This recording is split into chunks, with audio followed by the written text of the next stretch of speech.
Good morning, City Church. Good to see everybody. Before I get into anything, can you just hold your hands out where you are and just say, God, open my mind.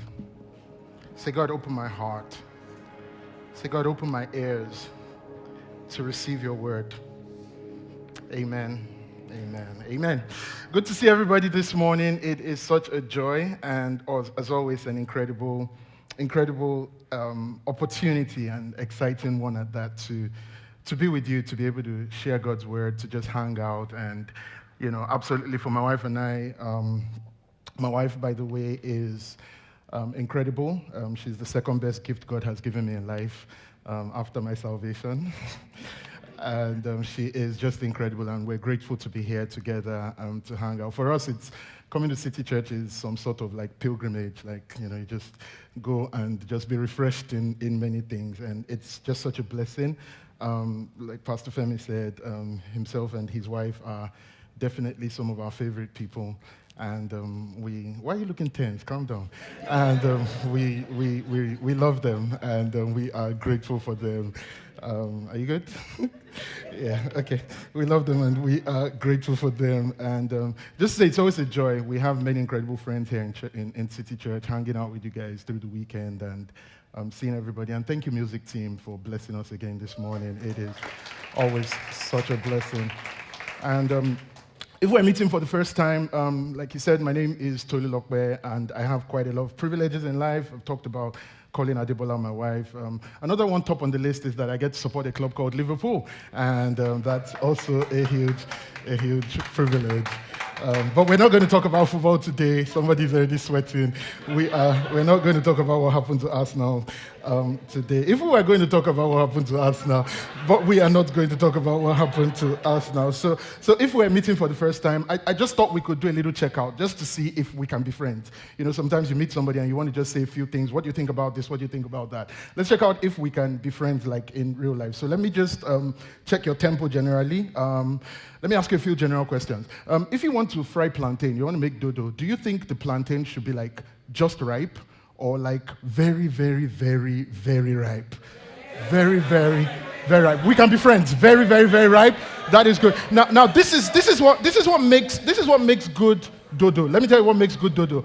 Good dodo is when you're about to fry the plantain, you are like arguing, like, is it spoiled? Is it not spoiled? It's almost though. It's looking at them. Let's just fry it, and it works, right?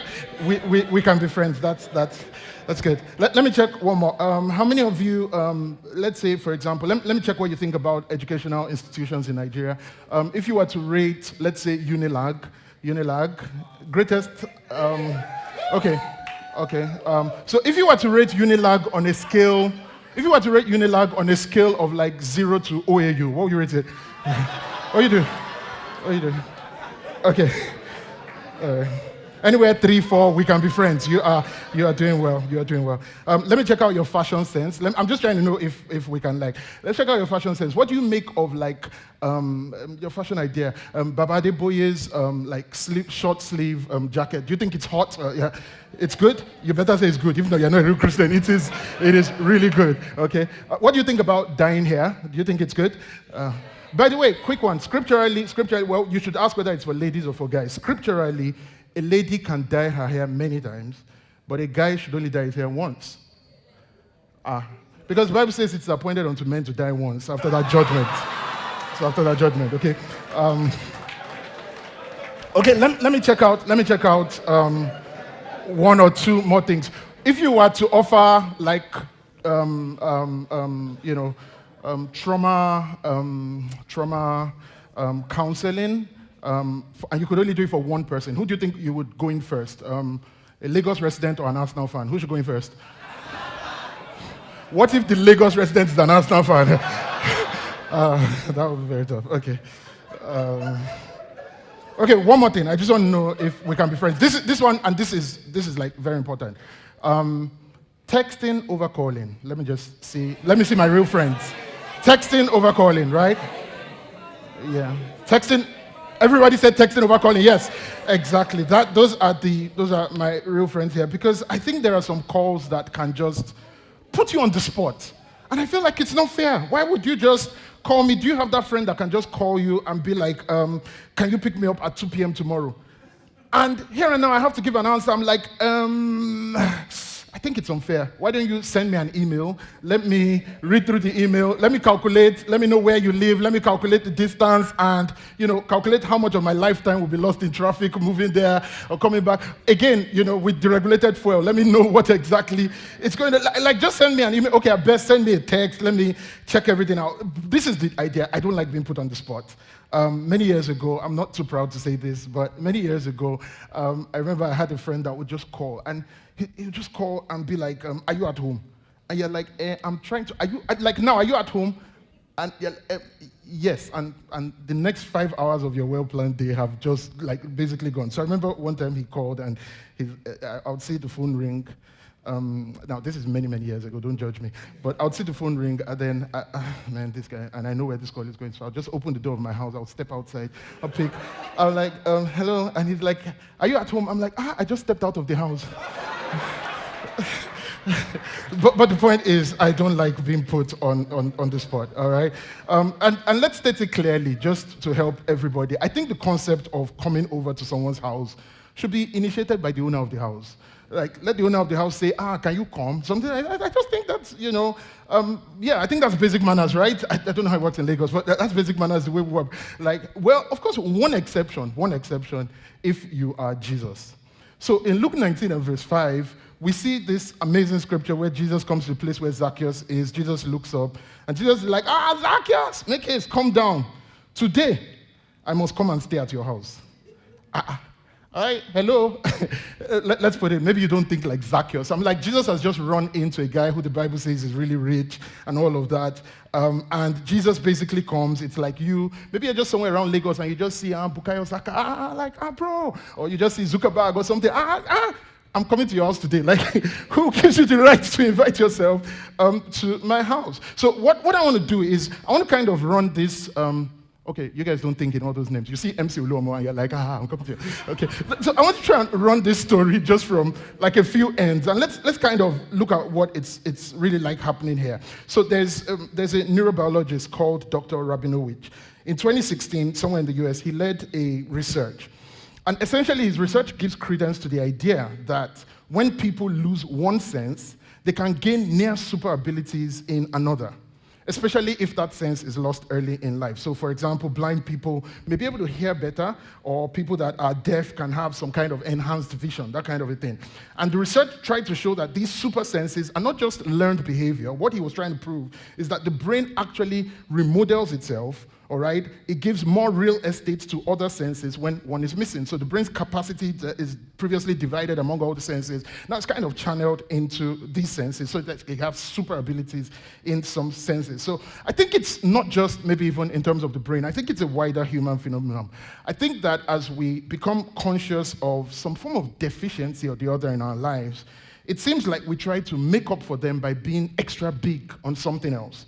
All right, and so, for example, it's not unusual to see somebody that has a very bad marriage being really great at work, almost like doing all the extras and winning all the awards, putting in extra hours at work. And really, it's because like there's something deficient there, or someone who is really lonely, or maybe has been badly bruised by some trauma, and the person is just kind of extra loud in some ways, and you're really trying to reconcile, okay? But it's like when you're deficient somewhere, there's like that human phenomenon that we try and make up for it in other things. There's one other one I wanted to say, but somebody might be offended. Should I say it? Should I say it? You say I should say it too. They say that when people are short, they buy very big cars, but no offense. All right, so maybe it's because, like, in a sense, it's you that is thinking of that example. It's not me that said it. All right, maybe in a sense, it's like we try to hide. There's a human thing. We don't like to be confronted with our failure or with our loss or with our lack. So we try and do something else very big. And I'm thinking about Zaccheus here this morning because I suspect that this is kind of like a real picture of Zaccheus, because straight up in two verses that we're reading, following each other, we see two extremes living in one person. So the Bible says in verse 2 that there was a man named Zaccheus who was a chief tax collector, and he was rich. Look at that. Like, this guy is rich. He's laboring hard. He's amassed a lot. He's rich. But in verse 3, he sought desperately to see who Jesus was, but he could not. In Amplified, in verse 2, it says he was a superintendent to whom others reported. There's this kind of authority. In Living Bible, it says he was one of the most influential Jews, all right? And of course, a very rich man. So on one hand, we see like a career leader. We see a very rich, influential man and all of that. But right in the next verse, we see his desperate need. He's short, he's crowded out. And being short and crowded out is like just being a victim in many ways for Zaccheus. I think it's not just a thing happening in this scripture that we're reading. I think pretty much this is maybe what his whole life has looked like. I can imagine that back in his primary school days that, the teacher would just be very angry with the whole class, and the teacher is like, what is wrong with this class? You are making noise. Everybody stand up and raise up your hands. And then everybody's doing that. And then she's like, Zaccheus, did you hear me? I said, stand up and raise up your hand. And then she gets it, I will be, oh, you are standing up, Or maybe on his birthday, people were just talking about him, and one of his friends came out and just giving compliments and all. One of his friends came out and said, what I love about Brother Zach is that he's just so down to earth. And Zaccheus was really smiling, down to earth, I think all his life, maybe he had just known, maybe more than just the labeling and teasing and all of that. I think there's just this pain in being deprived. Everybody's in a moment talking about what they saw, but you just didn't see it. Zaccheus would be the guy watching a football match in a viewing center, and as the intensity is going on, people start standing up, and Zaccheus is struggling, and then they scored, and he's like, I didn't see the goal, Brighton, 1-0, Arsenal, it's like, I didn't see it, and maybe the game will be 1-0, but they score another one, he says, I didn't see it again, or 2-0, they can't score it, they will still score, 3-0. Zaccheus is just always missing out, seemingly. That very painful sense of, I want something, but I just can't get it. In Luke 19, verse 3, look at these words in the Message Bible. He wanted desperately. Wanted desperate. Zaccheus is desperate, but he's deprived. Maybe you're in church today and you know that real feeling of being desperate, but being deprived. Maybe desperate for a job. And in your desperation for a job, you know how you've done interviews, you passed the first stage, you got the email, congratulations. You moved to the second stage, you saw the email, congratulations. Then the third stage, you just saw the email starting with, I hope this mail meets you well. You knew it will not leave me well, even if it met me well. Desperate, but deprived. Maybe desperate for a relationship, desperate for a marriage, desperate for attention, desperate for some resource or the other, desperate for an apartment on another side of town, desperate, but deprived. It leaves us with like an emptiness and I think a frustration.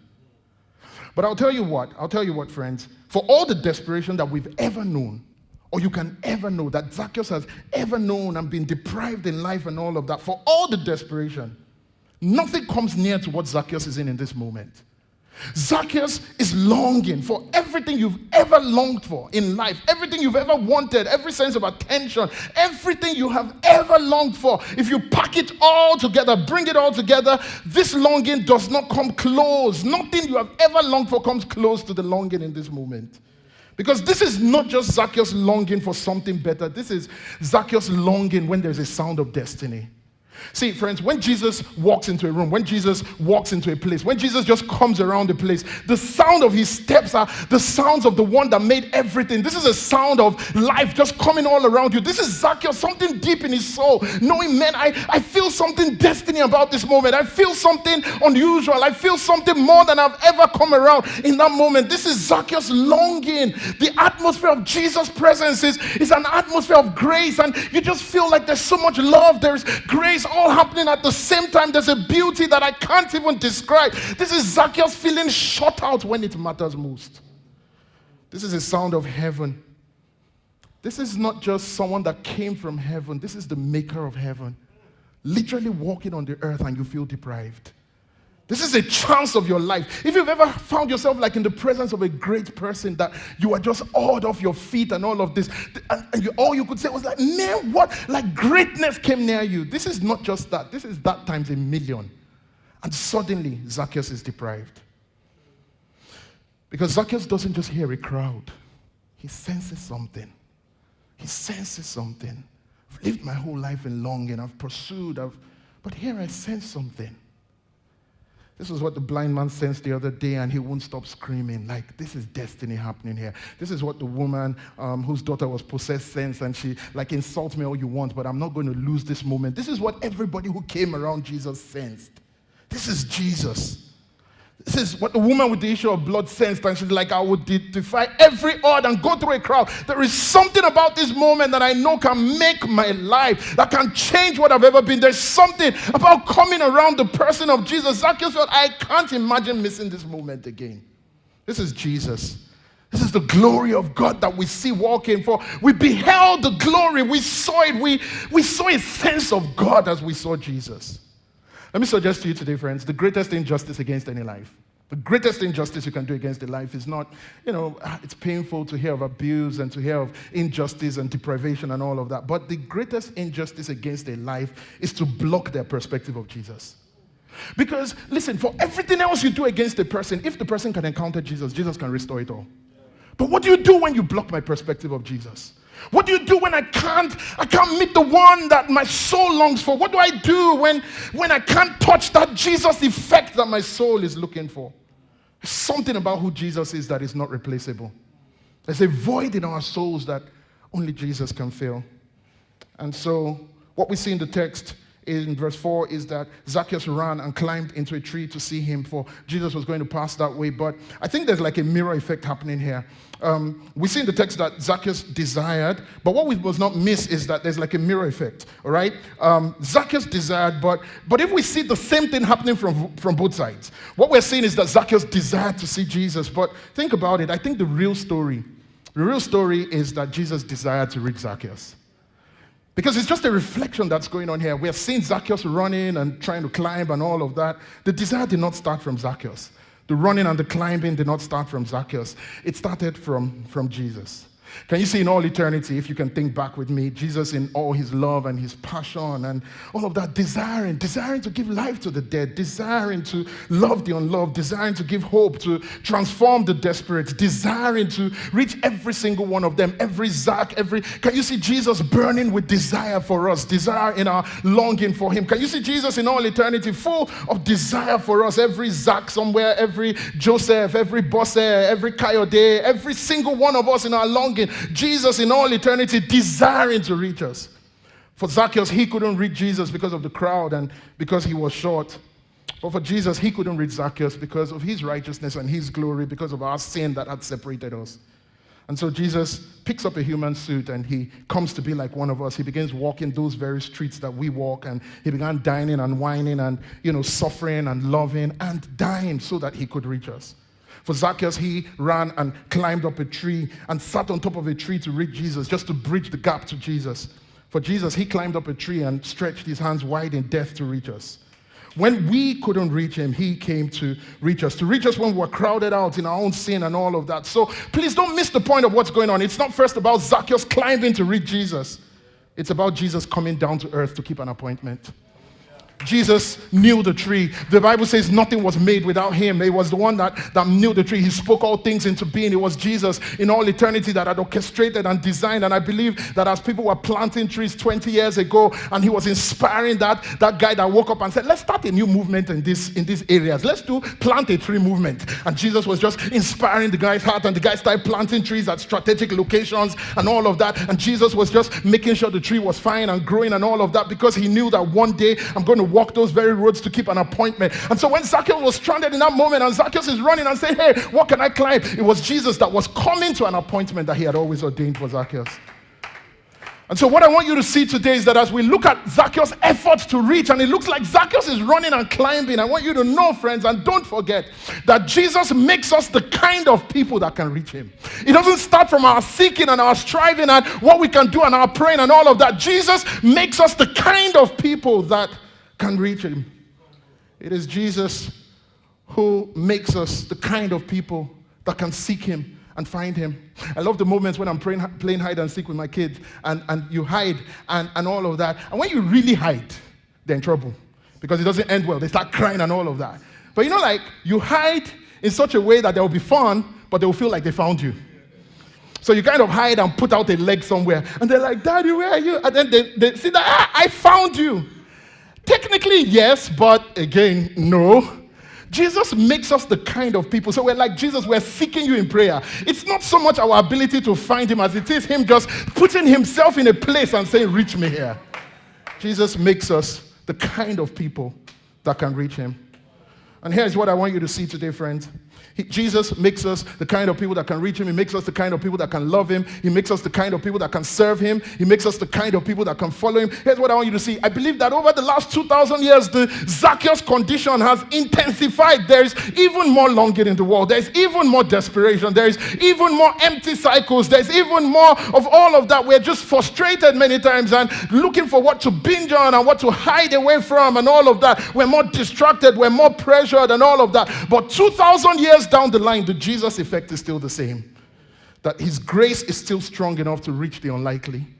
His grace is still strong enough to transform, to reach every single Zaccheus. This is the good news, friends, that it doesn't matter how bad you feel you are, how long, how much longing, how distant and all of that, like how desperate. Zaccheus will tell you, this is me all my life. This is the pain I've known all my life. This is the kind of longing and rejection, just that feeling of being shut out. It doesn't matter how bad, what the story is behind the name. The Jesus effect is still the same, that he's able to reach whoever. John 3 verse 16, for God so loved the world that he gave his only begotten son, that whoever, I just love that sound of whoever. It doesn't matter who the person is. It doesn't matter what they've done. It doesn't matter where they've been. That Zaccheus effect that keeps all of us hiding and we feel like we don't deserve and we're just hiding away, trying to hide in our lives and all of that. There's that whoever that Jesus is pleased to give life to. For this reason was the Son of Man made manifest, that he might destroy the works of the devil. This is the testimony, 1 John 5 verse 11, that God has given us life, and life is in his Son. Verse 12 says, he who has the Son has life. He who does not have the Son does not have life. There is a real Jesus effect for the Zaccheusness in you. Come and look at somebody this morning and say that. Say there's a real Jesus effect for the Zaccheusness in you. Look at your second choice neighbor and say, even you. But friends, I'm amazed. Let's just track the story a little more. I'm amazed because running from one end is an unlikely Zaccheus who doesn't deserve this and he can't reach Jesus. But from the other end coming is our glorious Jesus. But I'm just amazed and awed at the meeting point of Zaccheus and Jesus.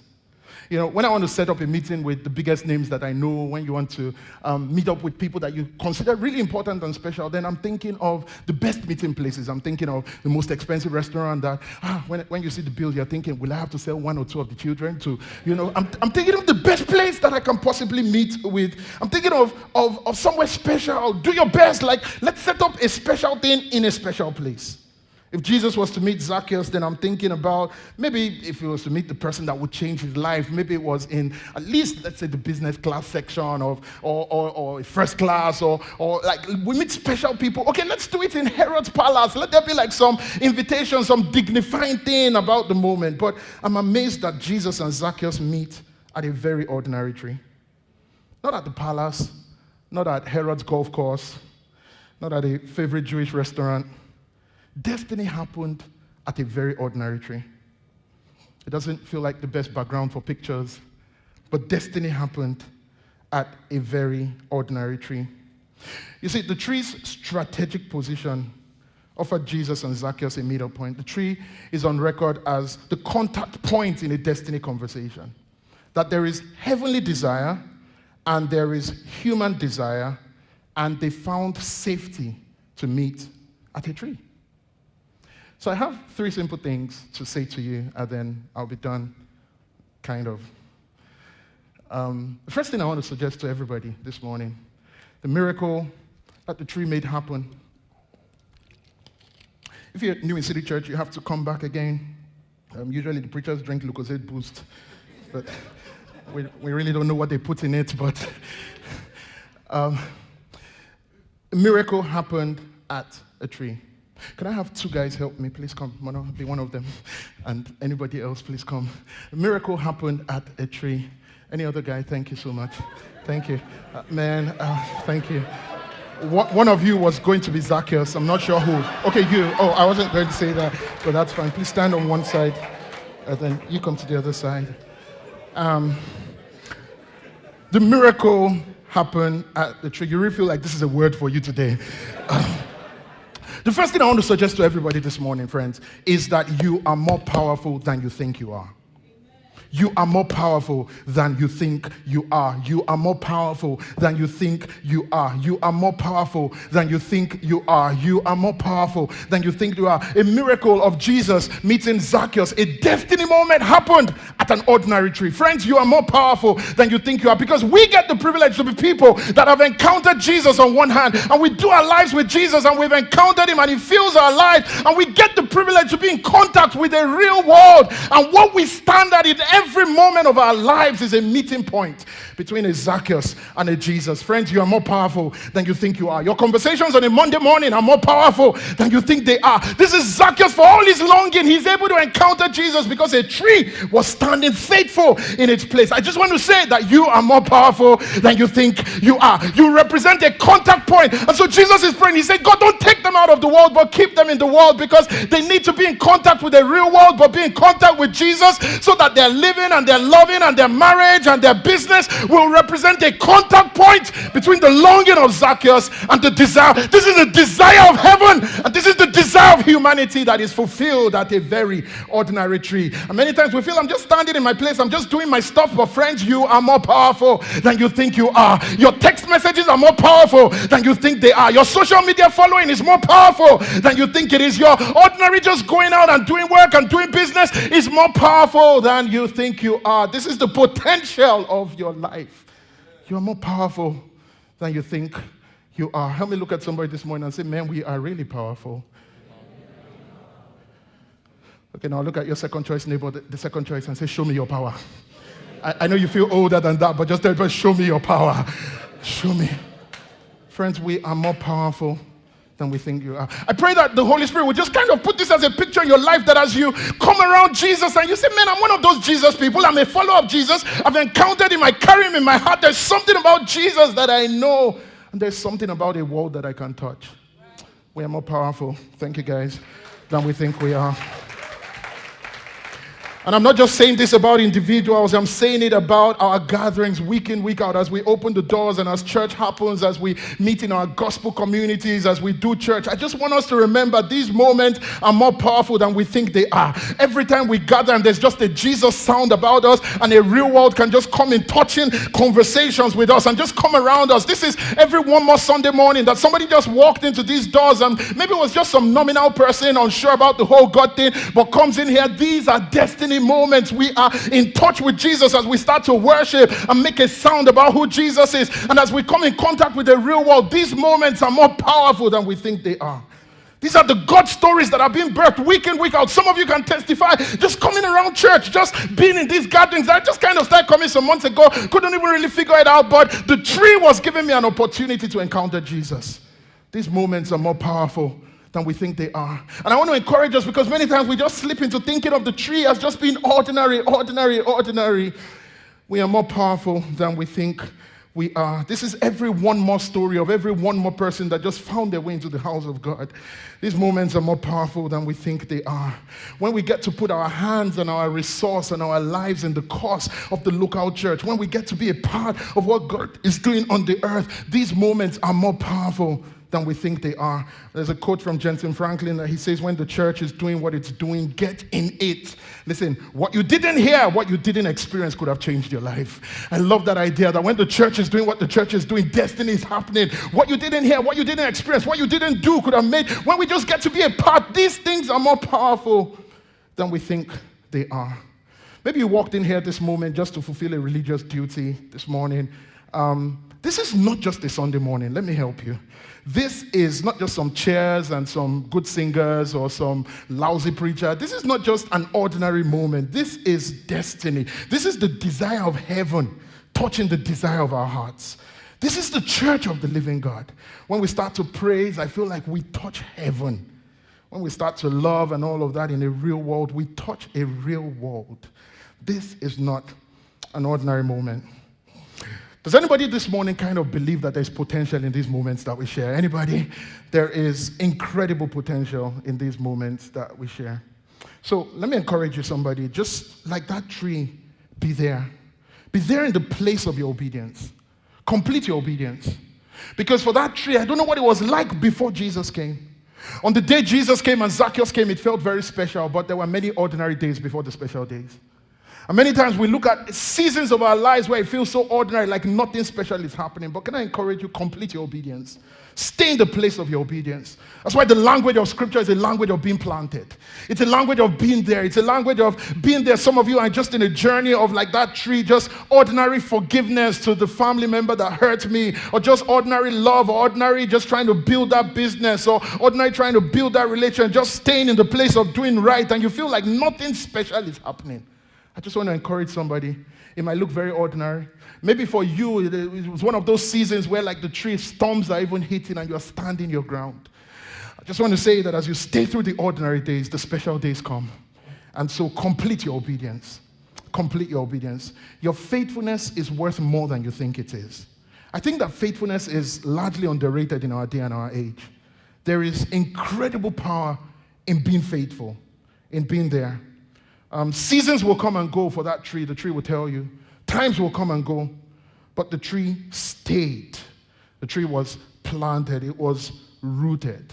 Maybe you woke up this Sunday morning and it was one of those days that the devil had just texted you and you kind of didn't feel like going to church. There's something about just showing up and just being planted.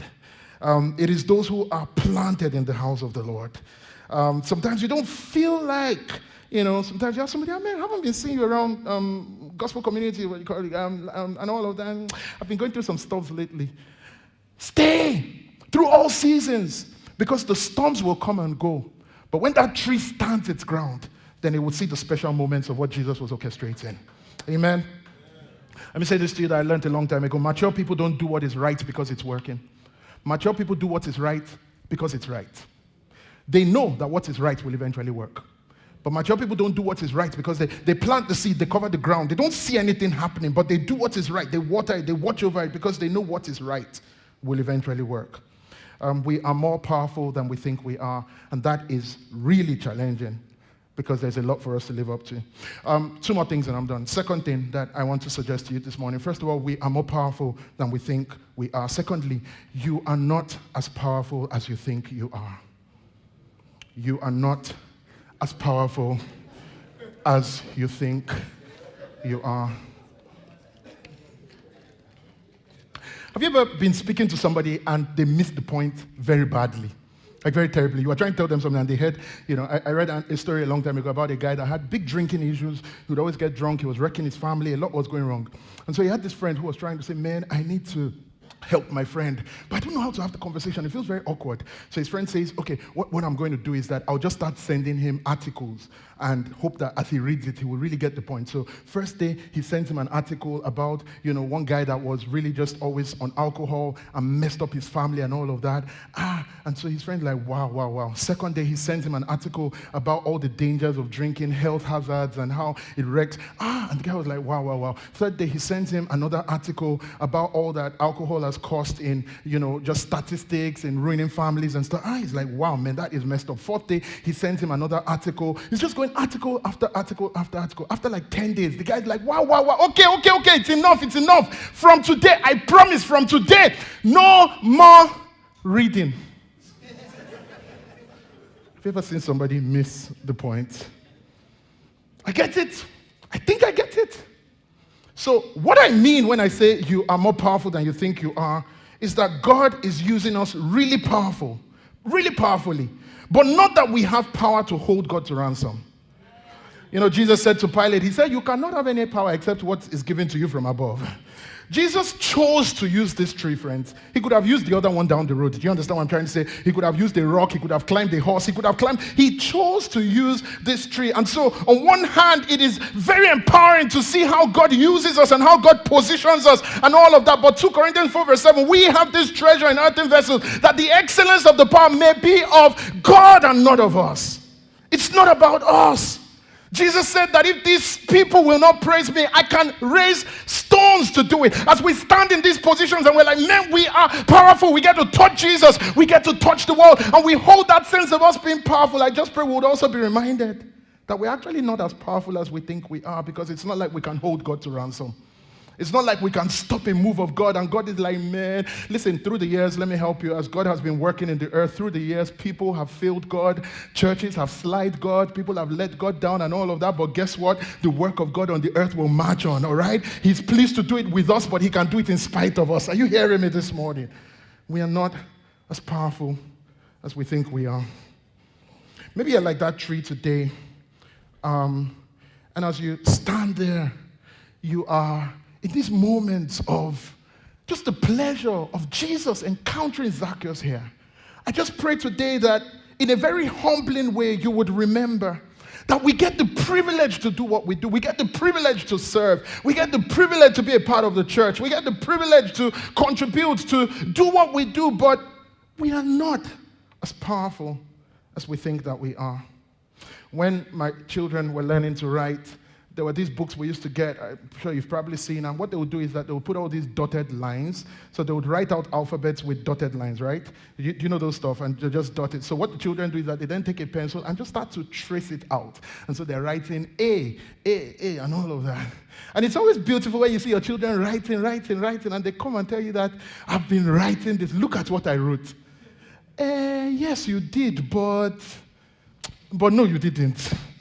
That the power is not in your own ability to make things happen, but it's like God has built a framework that we're standing in. He chose to use the tree. So here's the third thing that I want to say, and then I would be ready to land. Almost. The third thing that I want to say, first of all, we are not as we are more powerful than we think that we are. Secondly, we are not as powerful as we think we are. Let me look at somebody and remind them of those two things. First of all, you are more powerful than you think you are. Secondly, you are not as powerful as you think you are. Now, thirdly, and I hope this encourages everybody, Jesus is more powerful than you think he is. Jesus is more powerful than you think he is. And so today, as you hear me and hear me well, as we look at all that's going on in this story with Zaccheus and all of that, I know you think, man, Jesus is powerful, but what I came to say is he is even more powerful than you think he is. He is still able to save to the uttermost. He's still able to do more than you could ask or imagine. As Jesus walks and he sees Zaccheus and there's a tree and there's a crowd and there's longing, Jesus is still able to reach every single one. His grace is still sufficient. Jesus is more powerful than you think he is. We serve for us a Savior who demonstrated through his cross that he's not just all loving and willing to die for us, but he's all powerful to conquer the grave for us. Jesus is more powerful than we think he is. For the deepest longing in every Zaccheus, for the deepest desire, whatever that is this morning as you walked into church, wherever you are with longing and with desire, I'm feeling shut out. I came to remind you today that Jesus is more powerful than you think he is. I know in your mind you're like, I know Jesus is powerful, but I'm like, more than that, exceedingly abundantly more than that. Jesus is more powerful than we think he is. Listen to Luke 19 and verse 10. Jesus says, for the Son of Man has come to seek and to save that which was lost. And you see all the running and orchestrations and climbing and all of that happening, but here is why it's happening. It's happening because the Son of Man has come to seek and to save that which was lost. He came to seek and to save lost people. He came to seek and to save lost hopes. He came to seek and to save a lost city, lost nations. He came to seek and to save all that was lost. Maybe you're like that tree today, feeling the weight of carrying Zaccheus. I think in that moment as the tree was feeling the weight of Zaccheus, and I have Zaccheus on my shoulders, and as I'm carrying Zaccheus and Zaccheus is full of desire, then you suddenly get to that place where you start to feel helpless. Maybe for you it's carrying children on your shoulders, and you're carrying children with all their desires and with all their hopes. And what was it like for the tree carrying Zaccheus in that moment? Here is the good news, tree, because as Jesus comes to that tree, Jesus is more powerful than you think he is. Sometimes, tree, you are helpless to save. You can only do so much. You can only carry it on your shoulders. Maybe you're here this morning carrying that idea, that dream that God put in your heart, and you're carrying it and it feels heavy because Zaccheus is standing on the tree, and I can imagine the tree feeling the weight of Zaccheus. Zaccheus' desire. For some of you, it's parenting your kids, and as you're carrying the burden every new Monday morning, it's like, do I even have what it takes? Here is the good news. Jesus is more powerful than you think he is. As a church, as we carry a burden to love a city and to love people and all of that, here is the good news about it, that Jesus is more powerful than we think he is, because we love Lagos and we love people, but here's the best way we can love our city and love people. It's by loving the Jesus that can help the people and help the city. So we love Jesus, and as we love Jesus and as we attract his presence and as we draw his presence, I'm so glad that our city is not just gathering here to see our great music and to see our great setup and all of that. Our city is gathering to a people that know what it means to be loving Jesus, because it is in loving Jesus that we can truly love the people that we love. The best way you can love your children is to love Jesus. The best way you can love your spouse is to love Jesus, because it is the Jesus that we love and his presence upon our lives tree that makes the things that we carry encounter real life and real fulfillment. I don't just want to carry burdens on my shoulder. I want to love Jesus enough. I want my life to be a place where the presence of Jesus comes, because when the presence of Jesus comes to the tree, then the value of the moments changes.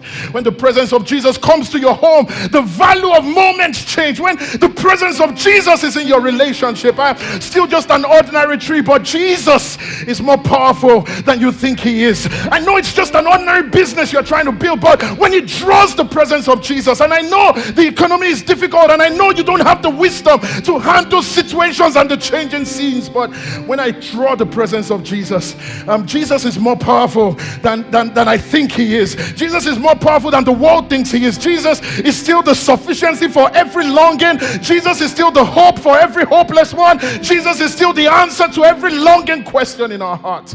Jesus is more powerful than we think he is. As we love Jesus, that's the best way we love the world.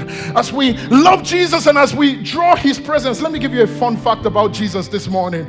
Jesus is still pleased to come where he's invited. Jesus is still pleased to come where he's invited. Where there's a home that is hungry for his presence, he's still pleased to come to ordinary trees. He's not saying it has to be Herod's palace and I won't come if you can't get the most expensive restaurant. He's still pleased to come to your very ordinary moments. Jesus is still pleased to come where he is invited, where there's a hunger and a desire for somebody saying, I want more than just the ordinary. I want more than just another Monday morning. I want something more than just driving through and just living life. I want something more.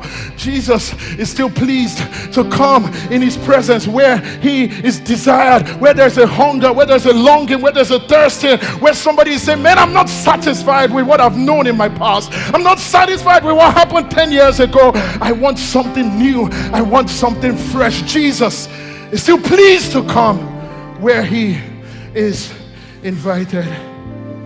I don't know what you know about Jesus, but I came to tell somebody today, Jesus is more awesome and incredible than what you ever heard. Jesus is better.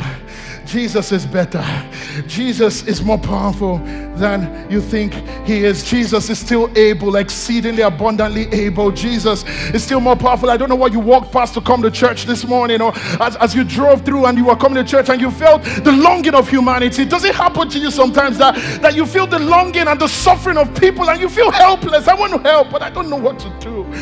But I just want to say, if we will be a people that carry the presence of Jesus, we might just be the ordinary trees, but we can create a meeting point for Jesus to meet Zaccheus.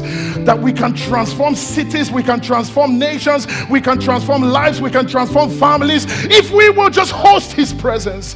If we'll be a people that says, Jesus, your presence is welcome.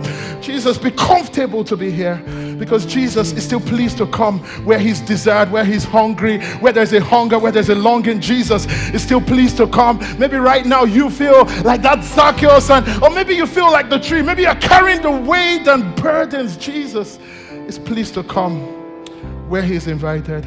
Friends, Jesus is more powerful than you think he is. Jesus can do more than you think he can do. Jesus can do more than you think. You're like, I know Jesus can do anything. I'm like, he can do even more than you can ever ask or imagine or desire or dream. Jesus is more powerful than you think he is.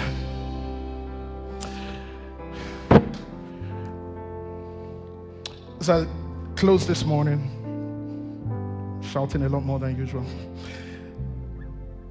when we see the grace of Jesus, so we're like, wow. We start from a wow about the grace of Jesus. Grace came to the tree. The fullness of grace. The one that made the heavens and the earth. Jesus. For in him dwelt the fullness of God bodily, and he walked and he came to the tree. I feel like Zaccheus would look and say, Jesus, what are you doing here? I'm surprised you came here, Jesus. I was just hoping to catch a glance, but you came. Jesus, what are you doing here? I feel like grace comes to us, and I don't know about you, but it just surprises you. Like, Jesus, you came to me in my mess. I thought you had given up on me, Jesus. Have you ever been there before where you had one of those days and you started to sense him put a voice of hope in you again, and you're like, Jesus, you came. What are you doing here? That beautiful surprise of you love me this much. Well, it wasn't just about him coming to a tree, because I feel like even when he was born and those angels were singing that night of his birth, I feel like all the angels were dropping their jaws. This is the Son of God. What is he doing on earth? We don't even understand this whole mystical story playing out. Like, what are you doing here, Jesus? But we got to sing in the choir, so we do what we have to do. But surprise, grace, what are you doing here? Grace will come where you think it won't come. Grace will come to you in your worst, in your mess, in your brokenness. Grace will come where you feel I don't deserve you under my roof. How can you come to a home? How can you love me? I'm messed up and broken. Grace will come where you think it shouldn't come. Grace will give you that surprise of, what are you doing here? Have you ever had a what are you doing here moment? Maybe you were a youth corps member and you were posted to Adamawa, and as you got there, one of those days on parade ground, you just saw your Lagos boyfriend walking towards the parade ground. You're like, oh my God, what are you doing here? Or maybe it was back in the years when you were, one of those guys that used to do stuff and all of that when you were young, and your parents had warned you and you told lies that you were going to lesson, and then you sneaked out, you went to a party, but you know that your mom had started this new business of selling drinks, but you didn't know she got a contract to supply drinks at the party. And so you kind of just saw mommy, what are you doing here? Have you had or you told them at work that you are not feeling too well, and when you got to the interview the next day, you met your HR manager also on the queue. What are you doing here? Grace will give you quite a few what are you doing here moments. Jesus with Zaccheus. But it wasn't just about the tree, because Jesus told Zaccheus, today I'm coming to your house. Zaccheus is like, can you give me 2 days to clean up? Jesus like, I'll come today. And as they were walking in, and Zaccheus was like, Jesus, please don't look right, just look straight, and don't look at, no, Jesus, I can explain later. Jesus is like, I'm pleased to come. I'm pleased to come. Grace will give you some, what are you doing here moments. What would it have been like if you were the one sheep that was lost? If I was the one sheep that was lost, you know what I'll think? I'll think the shepherd has 99 to keep him busy.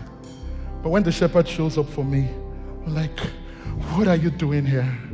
How do you love me this much? Anybody this morning, grace gave you a what are you doing here moment? Anybody? All right. But I think that we very quickly move from that, especially as we get kind of familiar with the grace of God. In street language, if you don't know this, they call it see finish. As you start to have see finish with grace, I think we kind of move from the surprise of what are you doing here? See finish is when you go visiting your prospective father-in-law, and as you are like just first of all tense that you are not even sure, and all of that, because when you got there, the best shirt that you wore was the color of their curtain, was the same material, so you are just really tense, and he was like, calm down, don't worry, you're a son to me, and you are like, Daddy, thank you so much, and you are warming up, and then he started to ask you, this beauty pageant that we're watching, what's your opinion about it? And you're like, man, all the girls are really beautiful, and I think Miss Nigeria will win. And then he's like, well, she's not as beautiful as my wife. And you are like, you are not okay, Daddy. See finish. Because as we start to get familiar, we become kind of comfortable, and then we start to take things for granted. The things that wowed you, now you are taking things for granted. And so very quickly, I think as we are surrounded by so much grace, as I look at my life, where I'm coming from, and I'm surrounded by amazing grace, I run the tendency of becoming familiar with grace. And so now I move from the surprise of, what are you doing here? To the disdain of, what are you doing here? What are you doing here? Do you know when you have some employees in your organization and you are trying to get something done and they were standing around you and you're like, what are you doing here? Like, get busy. What are you doing here? You're just standing. What? And we started from the wonder of, wow, what are you doing here? But very quickly we become Christians who are saying, God, what are you doing here?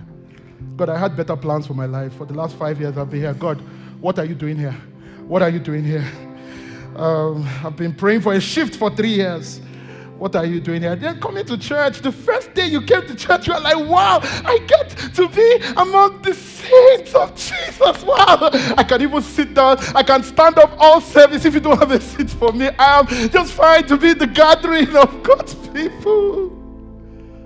But 2 years down the line, we get to the familiarity. And like, I'm not too comfortable. And we're very quickly now treating grace like, what are you doing here? I have better plans for my life. God, what are you doing here? Because sometimes we have real questions. Real questions. Now, we're so familiar that we pray without genuine expectation. Maybe life has hit us. Maybe you've been bruised. Now you're like, God, we need to talk. This is the same you that 3 years ago you were like, God can talk to me. Now you're telling God, we need to talk. We need to iron out stuff. And now very quickly we're in that place of, God, what are you doing here? What are you doing here? Now suddenly Zaccheus, 2 years down the line, starts feeling bad about being short. After all, I have questions about it after all. God, you owe me explanations. What are you doing here? And I'm afraid that every single one of us can get familiar with the grace of God and we can really take it for granted. So as I close today, what I want to do is that I want to invite every one of us to rediscover our wonder. So do you know that annoying moment where our Adamawa copper, she was in camp and all of that, and her Lagos boyfriend came. They've been dating for 14 years. You are asking, the way you people are dating, is the father-in-law, is his name Laban? You said no. So why, what,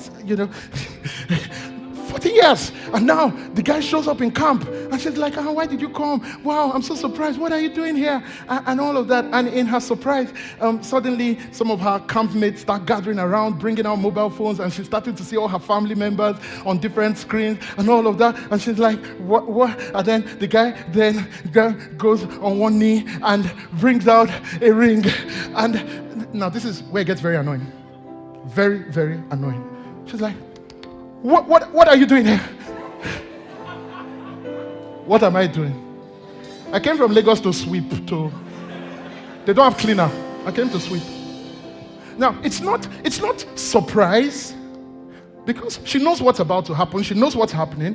It's not surprise. She knows they've been dating forever, for 14 years. All the energy that the guy should have been using to raise children, he had just been using to raise weight since all these years. Now he's finally ready to marry. And he goes down on one knee. And she knows. She can see all her family members cheering. And she's asking, what are you doing? Stop it. What are you doing?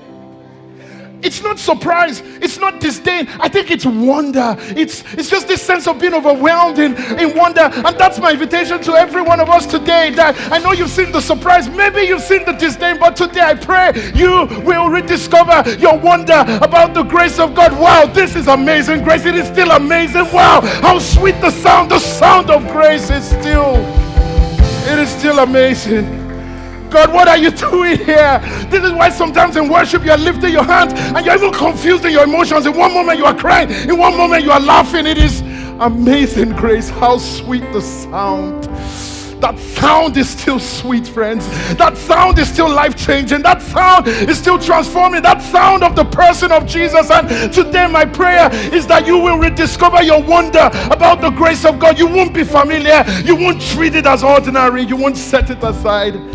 The grace of our God, I pray we won't be the kind of Christians that are just so familiar. We're always having questions, always talking, arguing, blah, blah, blah, that we have lost a sense of wonder. I pray that the grace of God will still amaze you. I pray you will still find it amazing. I pray you will still find the story that grace is walking in your life amazing. Sometimes it's tears because I am just remembering how overwhelming this is when I look at where my life is coming from. Sometimes it's laughter because this is even hilarious. This is hilarious. Why is God using me? Why will God love? And it's just the wonder of grace. Sometimes it's rejoicing. Sometimes it's sobering. It's the wonder of the grace of our God. Today I'm asking, have you lost your wonder about the grace that is in Jesus? I pray this will be your cue. I pray this morning will be a cue that together we will be plunged into a wonder about the grace of Jesus, and we will activate something about his presence in our lives when we're trying to feel sufficient in ourselves and the world is saying, show me your power, and we feel like in one moment we're strong, in one moment we're weak. Let this be our cue about where our real power lies. It is in the person of Jesus. His grace is still amazing. His grace is still sufficient. We get the privilege, friends, to stand in our ordinariness but carry something extraordinary. We get the privilege to stand in just our natural but carry something supernatural. We get the privilege to do a normal Monday morning in an abnormal way. We get the privilege to do ordinary life in an extraordinary way because of who Jesus is today. I pray that worship will carry that wonder again for you.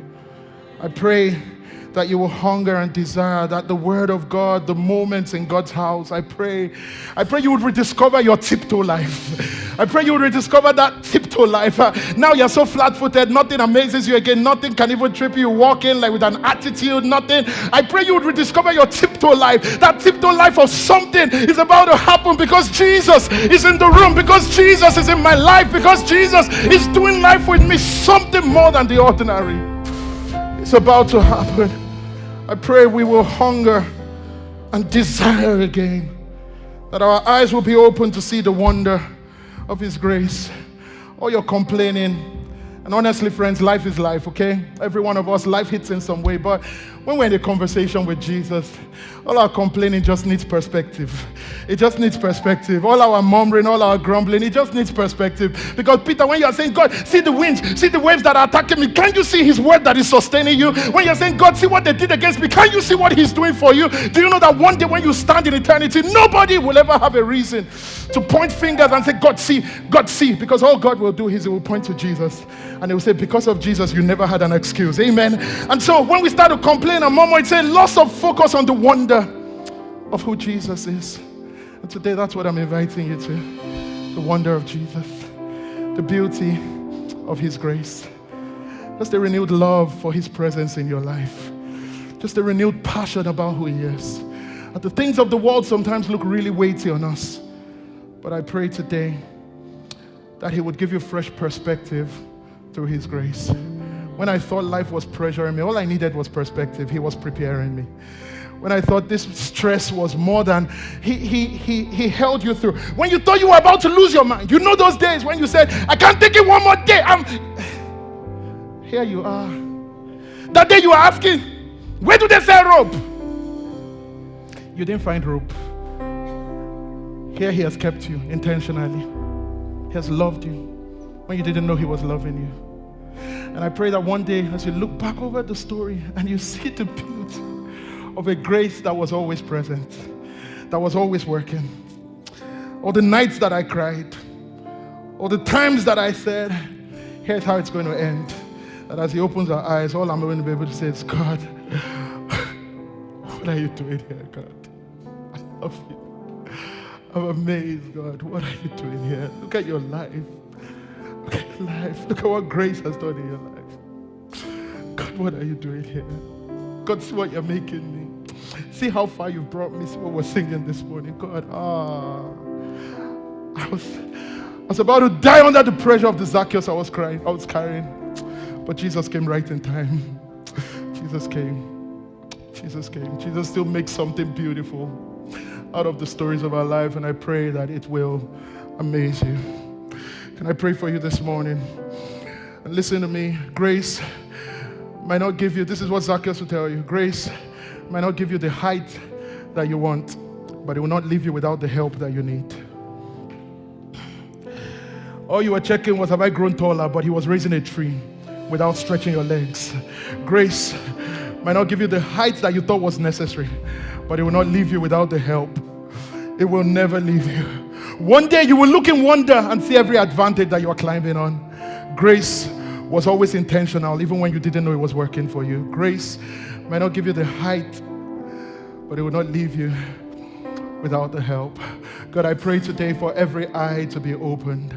I pray today, God, for our eyes to be reopened just to the wonder and the beauty of your grace. God, I pray today that we would be reawakened this morning in a very personal way, just to who you are, to your working in our lives, all our murmuring, all our complaining, all our tiredness. God, I pray that in the light of the beauty of who you are, I pray we'll be overshadowed. God, I pray today that you would spark a wonder about your amazing grace in the midst of our ordinary days, in the midst of the days that we walk, of the seasons that we walk. I pray especially today for everybody carrying the weight of a longing of Zaccheus on their shoulders. I pray today they would see the Jesus that is near. They would see him in the beauty of his grace and of his love. I pray for people today that feel they have questions. I pray they would see the sufficiency of Jesus. For people today that say, but where was God? What happened? And have hurts, have issues. I pray today, God, that they'll just be overwhelmed in the wonder of the beauty of your grace. We thank you, Jesus, and we love you. Amen. Amen.